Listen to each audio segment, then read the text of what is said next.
Des éoliennes au biogaz, le fin des technologies vertes tient salon à Fribourg.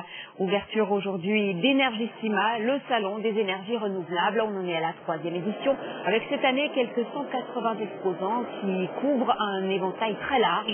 Isolation, chauffage, mobilité. L'occasion aussi pour le public de se documenter avec une série de conférences, des séminaires et des débats sur la question des énergies renouvelables.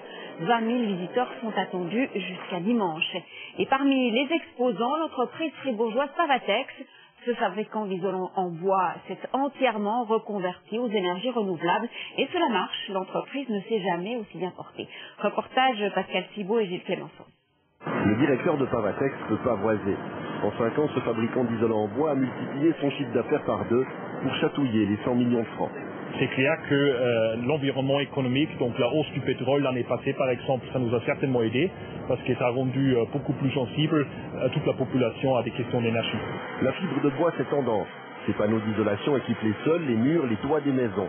Plus cher que les autres isolants, mais écologique et efficace. Bien sûr, c'est un isolant contre le froid et aussi très bon en isolant contre le chaud et contre le bruit. Il y a tout de même un problème, presque un paradoxe. Il faut beaucoup d'énergie pour fabriquer ces panneaux d'isolation. La consommation annuelle d'une petite ville.